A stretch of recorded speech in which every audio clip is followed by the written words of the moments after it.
Jemaat Tuhan, mari pagi hari ini sebelum kita menerima firman Tuhan, mari kita datang kepada Tuhan. Kita minta hati kita menjadi hati yang lembut, hati kita menjadi tanah yang baik, yang siap untuk ditabur oleh benih firman yang terbaik juga. Mari kita berdoa. Bapa, kami tahu di tengah-tengah keadaan yang membosankan hari-hari ini, membuat hati kami jenuh dengan hal-hal yang biasanya kami lakukan di luar rumah, tapi sekarang kami harus selalu ada di rumah, dan kami mungkin ada jemaat Tuhan yang sudah mulai merasa jenuh dan bosan. Mungkin juga ada jemaat yang mulai bosan dengan ibadah online seperti ini Tuhan. Kami semua merindukan kami bisa beribadah di gereja lagi. Tapi kami tahu Bapa, Engkau punya waktu yang tepat. Dan kalau kami hari ini masih beribadah secara online di rumah kami tetap mau memperhatikan firman-Mu sungguh-sungguh. Kami mau tetap taruh pikiran kami untuk firman-Mu, bukan untuk yang lain Tuhan. Kami mau memberikan tempat di hati kami, tempat untuk firman-Mu yang terbaik. Kami percaya firman-Mu itu yang menyegarkan lagi. Hadirat-Mu yang menghancurkan, menghalau setiap kejenuhan dan kebosanan yang mungkin kami rasakan hari-hari ini Tuhan. Terima kasih Bapa, terima kasih.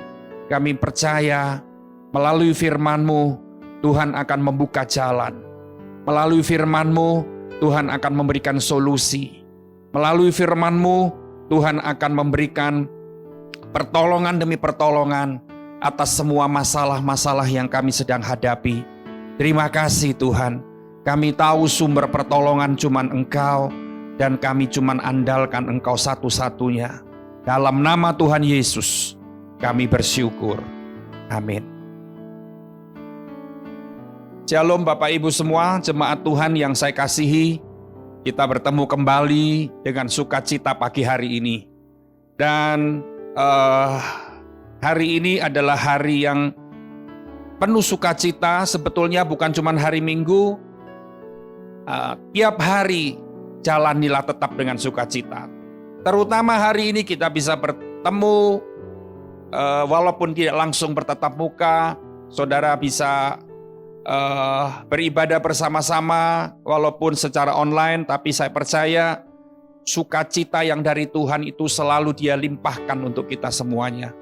Ketika kita beribadah dengan sukacita, maka saya percaya kita dapat merasakan hal-hal yang indah dari Tuhan yang Tuhan sediakan. Hari ini kita akan melihat dari beberapa ayat di kitab Nabi Daniel, saudara. Kitab Nabi Daniel, pasal yang ke-6.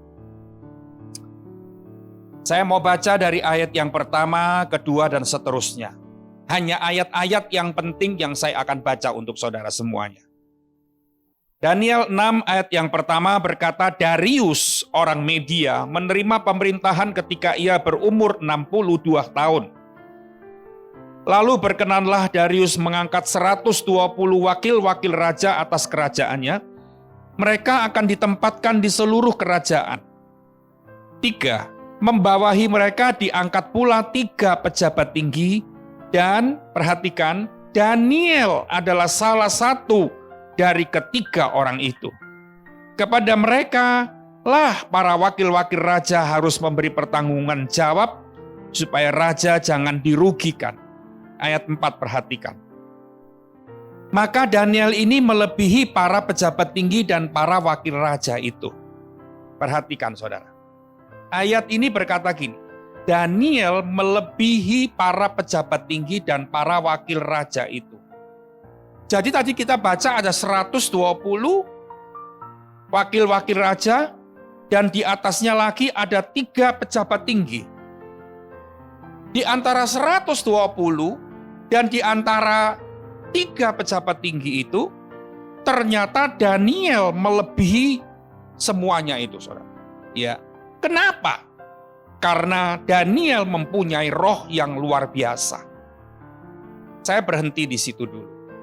Saudara, Kita seringkali mendengar kisah tentang Daniel ini. Kita seringkali mendengar dari sekolah minggu, oh Daniel ini terkenal, dia masuk di gua singa, di kandang singa, ternyata singa-singa itu tidak memakan dia, tidak melukai tubuhnya sama sekali. Dan yang paling beken dengan cerita Daniel yaitu dia ada di lubang singa, di gua singa, dia selamat keluar dari gua singa itu. Ya, tapi hari ini saya tidak berbicara tentang gua singanya. Tidak berbicara, ditekankan tentang dia dilepaskan dari bahaya itu. Tapi saya lebih tertarik hari ini membahas kehidupan Daniel, tentang Daniel ini mempunyai roh yang luar biasa. Saudara, kalau dalam bahasa Inggris ini artinya dia punya spirit yang excellent. Ya, roh yang luar biasa. Ternyata ketika saya berpikir, kenapa Daniel dikatakan dia punya roh yang luar biasa? Saya punya jawaban, saudara. Saya punya jawaban di dalam kitab Daniel 1, ya, ayat yang ke-8. Ini saya mendapatkan jawaban dari pertanyaan saya secara pribadi saat saya belajar tentang kisah Daniel. Kenapa Daniel bisa dikatakan dia punya roh yang luar biasa? Ternyata saya mendapatkan jawaban di Daniel 1 ayat yang ke-8a. Katakan begini, Daniel berketetapan untuk tidak menajiskan dirinya. Sekali lagi 8a berkata, Daniel berketetapan untuk tidak menajiskan dirinya, terus dengan santapan raja dan dengan anggur yang biasa diminum raja. Saudara, saya punya satu pengertian begini. Kenapa sampai Daniel ini dikatakan dia memiliki roh yang luar biasa? Ternyata karena Daniel ini punya ketetapan dengan dirinya bahwa dia tidak mau menajiskan dirinya dalam hal apapun. Yang di ayat 8 dikatakan dia tidak mau menajiskan dirinya dengan santapan dengan minuman anggur itu. Saudara, saya punya pikiran seperti ini. Ini sesuatu yang saudara harus cerna baik-baik. Kalau dalam hal yang kecil, makanan, minuman, biasanya kan saudara tahu, kita kalau soal makanan, saudara melanggar sedikit nggak apa-apalah. Ya, makan makanan yang kurang baik pun oke, nggak apa-apalah. Cuman makanan saja, cuman minuman saja, kan begitu saudara. Tapi saya punya satu pengertian begini. Daniel dalam hal yang bagi orang lain dianggap hal yang sepele, bagi orang lain yang dianggap ini hal yang kecil, di hal itu pun dia tidak mau menajiskan dirinya, apalagi hal yang lebih penting daripada sekedar makanan dan minuman. Saudara, iya kan? Saya ini dalam beberapa tahun seringkali bergaul dengan jemaat yang punya latar belakang dulunya kepercayaan yang lain, yang dalam 1 tahun itu dia harus ada saat-saat dia harus berbakti atau beribadah atau sembahyang di depan leluhurnya atau orang tuanya yang sudah meninggal dan sebagainya, saudara. Dan saudara, ada orang-orang yang masih belum mengerti tentang hal ini. Dia bilang gini, Pak, saya kan boleh ya makan makanan yang sudah disembahyangi di depan di meja sembahyangan itu. Tapi saya enggak sembahyang kok, Pak. Saya enggak sembahyang, saya sudah sembahyang sama Tuhan Yesus. Dia bilang begitu. Cuman saya makan aja. Kalau saya enggak makan nanti dikira saya menghina. Nanti dikira saudara-saudara saya terlalu fanatik. Saudara, saya ajarkan hal yang saya tahu dari firman Tuhan, saya ajarkan. Kalau saya lihat orang ini imannya belum terlalu kuat, imannya belum terlalu dewasa, saya kasih pengertian yang ringan kepada dia supaya dia bisa mencerna pengertian itu. Ya. Tapi sebetulnya saudara, kalau kita mau tahu, kita mau ngerti, ketika kita sudah beribadah hanya kepada Tuhan Yesus Kristus, sampai dalam hal makanan pun yang dipersembahkan kepada dewa-dewa atau berhala, kita tidak boleh makan. Ya. Tapi kan banyak orang bilang, alah seperti itu enggak terlalu berdosa lah. Kalau aku sembahyang, aku angkat dupa mungkin di depan leluhurku, mungkin itu berdosa. Tapi kalau cuma sekedar makan dan minum aja, itu tidak berdosa. Tapi saudara tahu, hal yang dianggap ringan oleh manusia, oleh orang lain, itu pun Daniel nggak mau. Hal itu pun dia tidak mau sampai hal makanan minuman itu menajiskan dirinya. Saya punya pengertian gini, kalau hal kurang penting bagi mereka yang lain, dia tidak mau. Apalagi hal-hal yang lebih penting dari hal itu. Dia sangat berhati-hati. Hal-hal yang tidak benar, hal-hal yang salah, dia sama sekali tidak mau kompromi. Dia sama sekali tidak mau menajiskan dirinya dengan hal-hal itu. Sebab itu ayat tadi berkata dari ayat 6, Daniel memiliki roh yang luar biasa. Saudara, saya punya satu pengertian begini. Seseorang kalau memiliki roh yang luar biasa, termasuk tadi saya bilang, dia tidak mau mencemarkan dirinya. Dia tidak mau menajiskan dirinya. Dengan apa? Dengan hal-hal yang jahat di mata Tuhan. Walaupun itu bagi orang lain, enggak apa-apa. Cuman begitu, mungkin hamba Tuhan pun bilang, enggak apa-apa, begitu aja. Itu kan saudara? Tapi orang yang memiliki roh yang luar biasa, dia tidak mau. Sedikit nyeleweng, sedikit pun dia enggak mau. Sedikit enggak jujur pun dia enggak mau. Sedikit enggak benar pun dia enggak mau. Ya saudara. Dia tidak mau mencemarkan atau menajiskan dirinya. Sebab itu ayat ini tidak salah. Daniel memiliki roh yang luar biasa. Saudara, apa sih akibatnya kalau kita memiliki roh yang luar biasa itu? Ini yang penting. Ya, saudara jadi orang Kristen jangan cuma mengejar berkat, meminta pertolongan, tapi harus lihat kuncinya apa supaya kita ngalami sesuatu yang istimewa dari Tuhan. Ya, saudara. Ternyata ketika saya pelajari kisah Daniel ini, saudara, Daniel ini mendapatkan 3 hal dari Tuhan. Dapatkan 3 hal dari Tuhan. Akibat dari roh yang luar biasa, excellent spirit yang luar biasa itu yang dia miliki, saudara. Sehingga Tuhan menghadiahkan sesuatu yang penting bagi Daniel dan bagi banyak orang, bagi kita semuanya. Yang pertama, akibat seseorang memiliki roh yang luar biasa, saudara, dia mendapatkan perkenanan Tuhan. Yang pertama. Contohnya, saudara, lihat di sini. Ayat 4. Saya mau baca ayat 4 lagi. Maka Daniel dari Daniel 6 ayat 4. Maka Daniel ini melebihi para pejabat tinggi dan para wakil raja karena ia mempunyai roh yang luar biasa. Perhatikan. Dan raja bermaksud untuk menempatkannya atas seluruh kerajaannya. Ini perkenanan Tuhan. Akibat dari apa? Akibat dari roh yang luar biasa, excellent spirit yang dia miliki ini. Saudara, kan kadang-kadang banyak orang berkata begini, enggak penting lah kamu jujur. Ya, enggak apa-apa, namanya bisnis itu juga ada enggak jujurnya enggak apa-apa, tapi masih dalam batas-batas yang masih bisa dimengerti, gitu saudara. Kadang-kadang banyak orang Kristen yang berkata begini, enggak apa-apa lah, cuman hal yang ringan begitu saja, gitu saudara. Ya, itu kita harus cermati sungguh-sungguh, saudara. Perhatikan. Ya, memiliki roh yang luar biasa membuat dia dapat perkenanan Tuhan. Artinya apa? Karena dia memiliki roh yang luar biasa, raja menempatkan dia atas seluruh kerajaannya. Ini kepercayaan dari raja ini membuktikan kalau ada perkenanan Tuhan dalam kehidupan Daniel.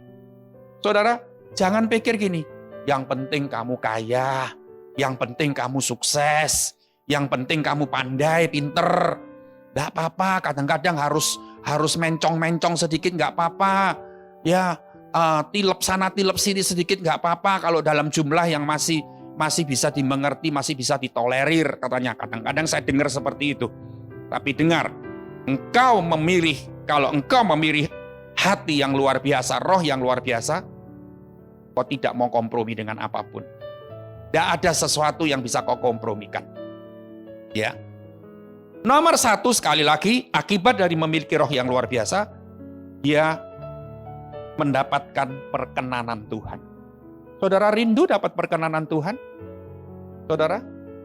Kalau kita kerja di satu tempat, lalu pimpinan kita sangat berkenan dengan kita.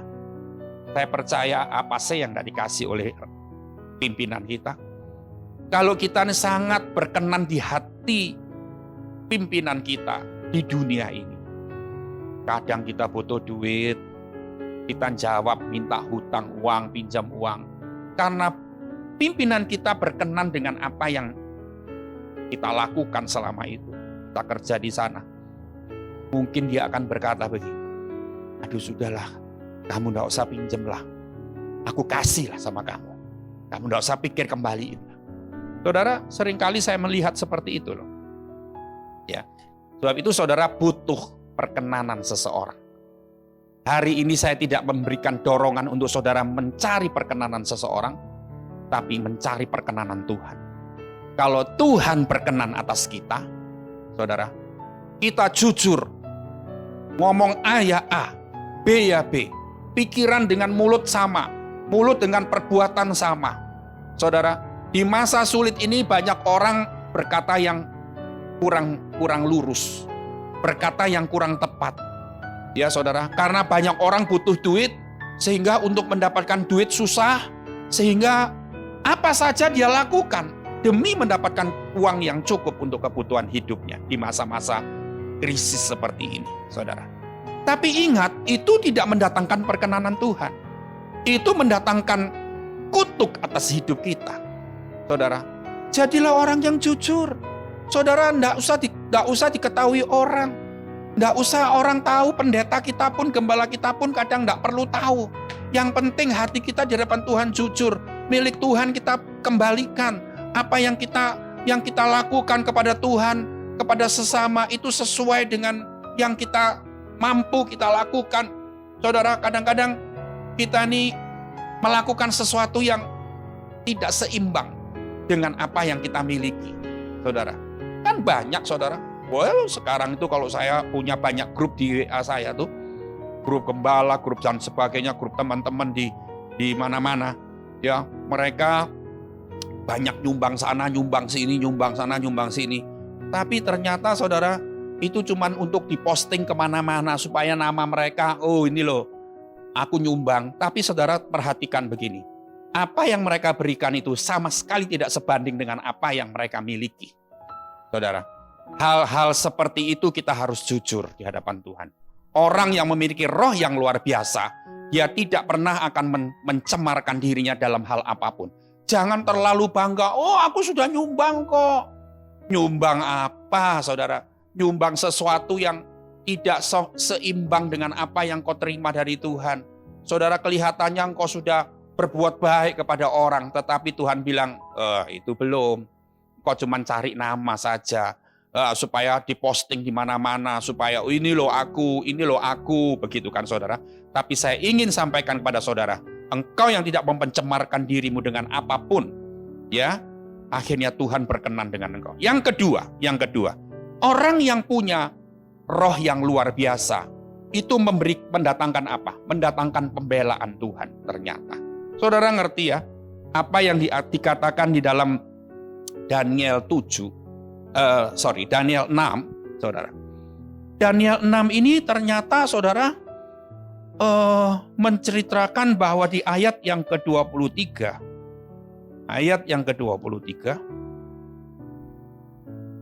Daniel 6 ayat 23 begini, Allahku telah mengutus malaikatnya untuk mengatupkan mulut singa-singa itu. Ini posisi Daniel sudah di dalam kandang singa. Ternyata dia bilang, Allahku mengutus malaikatnya untuk mengatupkan mulut singa-singa itu, sehingga mereka tidak mengapa-ngapakan aku. Karena ternyata aku tak bersalah di hadapannya, dan tetapi juga terhadap Tuanku dan sebagainya. Saudara lihat, dia di dalam kandang singa, ternyata mulut singa itu dikatupkan oleh malaikat. Ya saudara, ini pembelaan Tuhan ini. Ya, ini pembelaan Tuhan. Jadi artinya gini, bukan artinya kalau Tuhan membela, Tuhan selalu menghindarkan dari kandang singa. Ya, dan saudara kadang-kadang berpikir gini, kenapa ya? Kok Tuhan ini mengizinkan COVID-19 ini terjadi? Kenapa ya kita kok sampai kena misalkan? Kena sampai terpapar COVID ini. Itu kan? Ya. Kalau Tuhan membela aku kan, menyertai aku kan, aku dihindarkan, aku enggak kena sakit. Kenapa sampai positif mungkin kena? Atau yang lain. Kenapa sampai uangku dibawa lari sama orang? Kenapa di musim seperti ini aku masih ditipu lagi sama orang? Saudara perhatikan, jangan buru-buru untuk protes sama Tuhan. Lihat saudara, Daniel tidak pernah bilang gini, kalau Allahku membela aku, menyertai aku dihindarkan dari kandang singa. Bisa nggak? Kandang singa tidak pernah dimasukin oleh Daniel. Tuhan menghindarkan dari kandang singa. Bisa. Akhirnya mungkin dengan cara yang ajaib, orang-orang di sana memutuskan, Raja Darius memutuskan, tidak. Daniel tidak bersalah, dia tidak layak untuk masuk kandang singa. Saudara kadang-kadang kan pikirannya cuma seperti itu. Tapi sekarang kita lihat, Daniel sampai di dalam kandang singa. Kita mungkin sampai positif kena virus ini. Kita mungkin sampai ngalami ditipu orang. Kita mungkin sampai ngalami musibah yang parah. Ya saudara. Tapi perhatikan. Di situ tetap ada pembelaan Tuhan. Lihat. Mulut-mulut singa kata Daniel dikatupkan oleh malaikat-malaikat. Ini pembelaan Tuhan. Engkau boleh ngalami krisis. Engkau boleh ngalami sakit penyakit. Engkau boleh ngalami uang dibawa orang lari. Engkau ngalami musibah apapun. Ya sebagainya saudara. Ngalami masalah apapun. Tapi di situ ada pembelaan Tuhan. Percayalah. Tapi sebelum pembelaan Tuhan dinyatakan, milikilah dulu hati atau roh yang luar biasa itu. Tidak mau mencemarkan diri.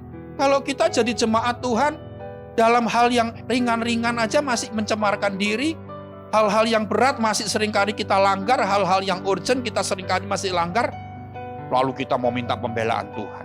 Mana bisa, saudara? Ya kan? Jadi hari ini, mari kita terbuka mata rohani kita, pikiran kita dibuka. Jangan kita minta cuma pembelaan Tuhan, dihindarkan dari segalanya. Tapi engkau mempunyai hati yang luar biasa itu enggak? Roh yang luar biasa. Kadang-kadang saudara kita lebih gampang untuk kompromi dengan hal-hal yang kelihatannya enggak apa-apa. Ya, jangan sampai hal itu bilang enggak apa-apa. Tapi kalau kita tahu bahwa ini adalah sebuah pelanggaran di hadapan Tuhan, jauhi. Jangan sampai itu mencemarkan dirimu. Karena akibatnya kau akan mendapatkan pembelaan Tuhan. Saudara, hal yang terakhir. Saudara, hal yang terakhir ini ternyata gini. Ketika dia keluar dari kandang singa, tubuhnya utuh. Ya, tubuhnya utuh. Orang-orang semua ini kagum dengan keadaan Daniel. Semua orang-orang ini bingung dengan keadaan Daniel. Dan walaupun mungkin ya, saudara, seseorang enggak mengucap dengan kata-kata, tapi di hatinya dia bilang, luar biasa orang ini ya. Semua orang kagum dengan keberadaan Daniel. Artinya apa? Orang yang memiliki roh yang luar biasa mendapatkan hal yang ketiga, mendapatkan kehormatan dari Tuhan. Ini dia. Sehingga orang kagum melihat orang ini. Sehingga orang ini mendapatkan decakan yang bukan decakan yang negatif, tapi decakan orang yang positif. Semua orang geleng-geleng, bukan geleng-geleng karena kebacut nakalnya, kebacut bujuannya, atau kebacut nipunya, kebacut munafiknya, bukan. Tetapi ternyata orang geleng-geleng melihat sesuatu yang mengagumkan dalam kehidupan Daniel. Saudara, yang ketiga jangan lupa, ketika engkau memiliki roh yang luar biasa, ada kehormatan yang Tuhan berikan untuk kita. Dia mengangkat kita. Dulu boleh engkau dihina, dulu boleh engkau dituding, dulu boleh engkau direndahkan. Tapi kalau engkau mau tetap menjaga hatimu, rohmu, memiliki roh yang tidak mau, hati yang tidak mau dicemarkan, hidupmu tidak mau dicemarkan oleh apapun, akhirnya Tuhan mengangkat engkau menjadi sebuah kehormatan di depan banyak orang yang dulu menghinamu, yang dulu mencelamu, yang dulu merendahkan Engkau, sekarang orang itu tidak bisa ngomong apa-apa. Dia cuman kagum dengan keberadaan kita saat ini. Saudara, itu namanya kehormatan. Yang pertama, kita mendapatkan perkenanan Tuhan. Yang kedua, kita mendapatkan pembelaan Tuhan. Yang ketiga, kita mendapatkan kehormatan dari Tuhan. Tuhan memberikan kehormatan untuk kita. Sesama orang, sesama kita memberikan hormat kepada kita. Saudara, di musim krisis ini, jangan tawar hati, jangan kecewa, tapi tetap jaga hatimu, jaga rohmu, miliki roh yang luar biasa, supaya engkau mendapatkan 3 hal. Mari kita berdoa. Haleluya Tuhan, haleluya. Biar firman-Mu yang singkat pagi ini boleh menyertai, boleh mengantar kami menjalani hari-hari kami. Sehingga kami tidak menjadi orang Kristen yang cuman ngomong doang Tuhan. Kami cuman pandai di depan orang ngomong yang baik, tetapi kehidupan kami di belakang hancur. Cuman kami baik di depan orang, tetapi sebetulnya hati kami busuk. Kami tidak mau jadi orang Kristen yang keras hati, sombong. Kami tidak mau mencemarkan diri kami dengan kesombongan, kemunafikan.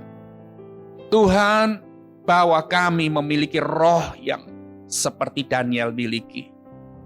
Haleluya Tuhan, jemaat-Mu pagi hari ini, kami berdoa supaya ada roh yang luar biasa yang mereka miliki. Mereka tidak mau mencemarkan dalam hal apapun. Terima kasih Tuhan, terima kasih. Kami bersyukur ketika kami memiliki roh ini, kami mendapatkan perkenanan-Mu, mendapatkan pembelaan-Mu, dan mendapatkan kehormatan dari Engkau. Terima kasih Bapa, Kau sinari hidup jemaat-Mu semuanya. Terangi kami terus Tuhan dengan kasih-Mu. Kuasa-Mu terus menopang kami. Kuasa Allah terus membentengi keluarga-keluarga kami Tuhan. Hari-hari ini mungkin kami menjerit kepada Tuhan. Hari-hari ini kami mengalami banyak musibah, kekurangan dan sebagainya. Tetapi ketika kami mendapatkan perkenanan, mendapatkan pembelaan-Mu, kami akan keluar dari semuanya ini Tuhan. Terima kasih, kami bersyukur dalam nama Yesus. Haleluya. Amin.